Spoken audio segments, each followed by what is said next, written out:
Aku ingat pertama kali melihatmu. Kau masuk ke dalam hidupku tanpa permisi, berputar bagai gasing di dalam pikiranku. Entah kau milik siapa, hatiku keras kepala. Ceritakanlah tentang harimu. Berbincanglah sampai salah satu dari kita tertidur.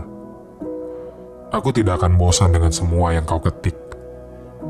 Betapa sering aku menduga-duga, adakah kode yang tersirat dalam kolom chat kita?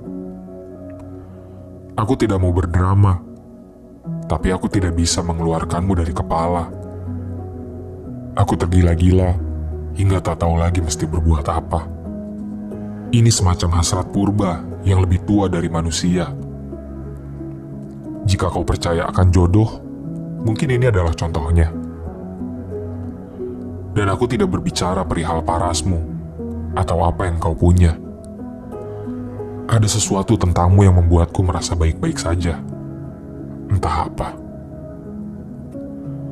Kau selalu mampu membuatku jujur mengenai segala hal, kecuali satu, perasaanku. Andai saja aku mampu memberitahumu. Tapi aku terlalu takut akan reaksimu yang tidak sesuai dengan imajinasiku selama ini. Bukankah fiksi lebih meninabobokan dibandingkan kenyataan? Bukankah kita adalah dua orang yang terlanjur menikmati berkubang dalam zona pertemanan? Tubuh kita berlumur harapan palsu. Tanganku menggapai-gapai mencari jalan keluar, sementara tanganmu mencegahku kemana-mana. Tunggu sebentar. Izinkan aku keluar dari zona pertemanan kita untuk sejenak. Akan kutunjukkan padamu sebuah gerbang menuju dunia paralel. Mari, ikut aku ke sana. Di dunia paralel, aku tidak perlu lagi repot-repot menyatakan apapun. Kau akan setuju untuk bersanding denganku tanpa perlu ada serentetan peristiwa yang membuat kita semakin pelik. Aku akan menjadi bumi untuk mentarimu, lirik untuk lagumu, hujan untuk bungamu. Di dunia paralel, keadaannya akan jauh berbeda. Walau begitu, kau tahu aku akan tetap menjadi orang yang sama, yang merindukanmu dengan sederhana, mengejarmu dengan wajar, menyayangimu dengan luar biasa, dan menyakitimu dengan mustahil.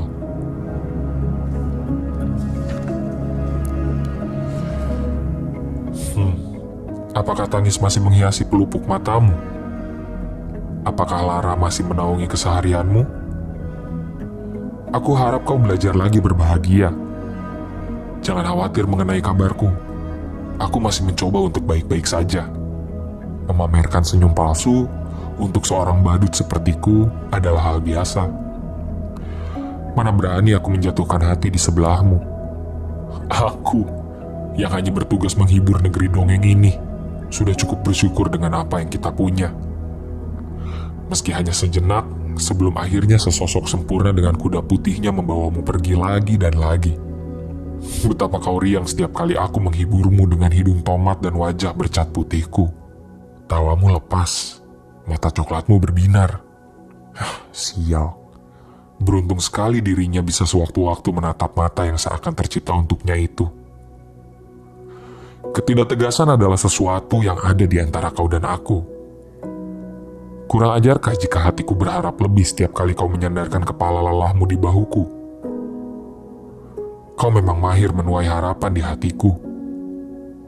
Menaruh harapan padamu seakan menggenggam duri-duri di batang mawar, membuatku berdarah. Tapi aku tak kunjung pergi. Bak orang dungu, aku bisikan lagi kata-kata rindu, menitipkannya di ketiak malam, sebelum rindu itu terlampir pagi hari di depan pintu kamarmu. Kau tersipu, membalas rinduku dengan senyuman. Ya, sebatas senyuman. Aku tidak pernah tahu di mana sebenar-benarnya perasaanmu bermukim. Menyayangimu adalah soal keikhlasan. Bukan keikhlasan untuk terus-terusan diberi harapan semu, melainkan keikhlasan untuk menyadari bahwa memang seharusnya kau berhak bahagia.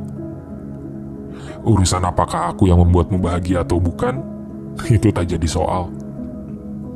Aku harap hari ini kau baik-baik saja. Aku harap kau mengerti arti diamku. jangan risau. Aku sudah dan akan selalu bisa berpura-pura tersenyum. Tugasku menghibur dunia, tidak kurang dan tidak lebih. Aku hanya sedikit kecewa. Kau tidak bisa menjadi seseorang yang membuat seorang badut sepertiku tersenyum sungguhan.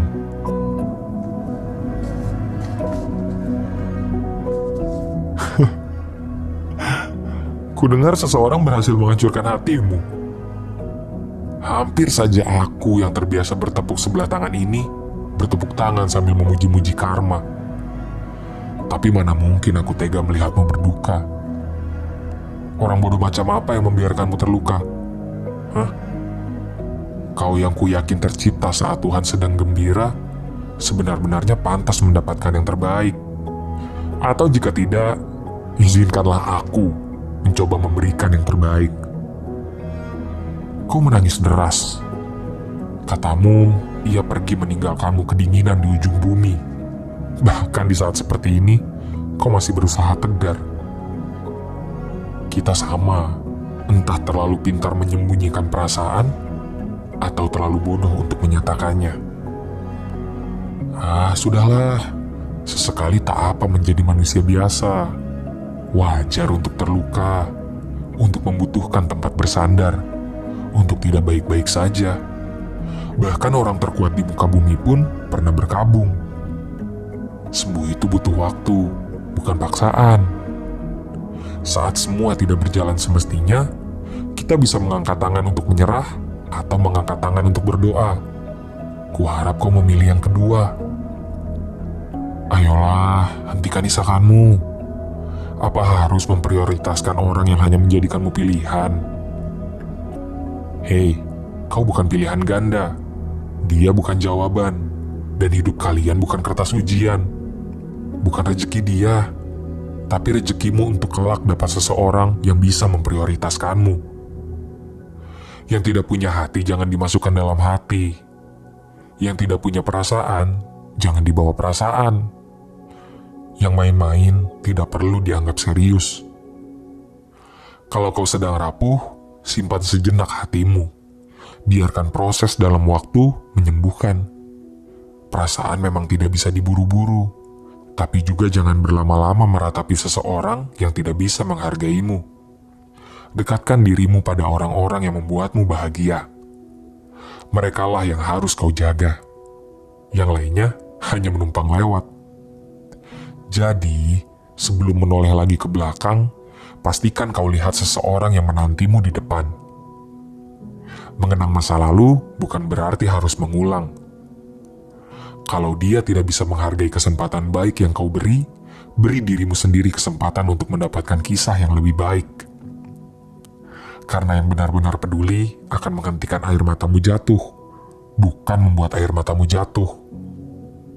Ketahuilah, beberapa tangan melepaskan genggamannya saat hidupmu bertambah sulit agar tanganmu kosong dan bisa digenggam oleh seseorang yang takkan pernah melepaskanmu.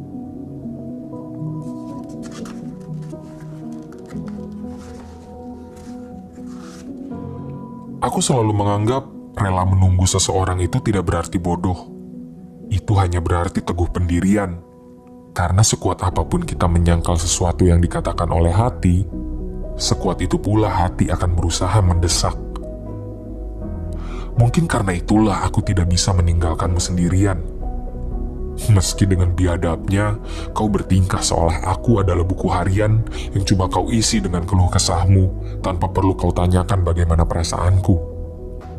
Kemudian kau mencari penghilang rasa sakit untuk meredakan hari-harimu yang suram. Aku pun dengan sukarela menjadi pemeran pengganti untuk meredakan malam-malammu yang muram. Aku yang mendengarkanmu hingga jam 1 pagi adalah aku yang kau nafikan lagi dan lagi. Kau yang masih tenggelam dalam kenangan adalah apa yang ingin kuselamatkan. Celakanya, aku malah ikut terbenam dalam skenario yang kau ciptakan. Dan kita menjadi terbiasa untuk pura-pura tertawa. Padahal, kau dan aku tahu, aku mendambakanmu yang mendambakannya. Sampai kapan kita harus begini? Sampai nyaliku terkumpul untuk kau empaskan? Atau sampai kau terbang lagi menuju pelukan yang lainnya. Ternyata menjadi juara kedua itu sama saja dengan berpacaran dengan seseorang yang tidak pernah ada secara nyata. Kalau kau benar-benar menyayangiku, kau tak akan menjadikanku juara kedua dari sejak awal. Menyebalkan. Aku ingin kau rindukan. Aku ingin kau kejar. Aku ingin kau buatkan puisi. Lalu, aku akan bertingkah tak peduli, agar kau tahu rasanya jadi aku.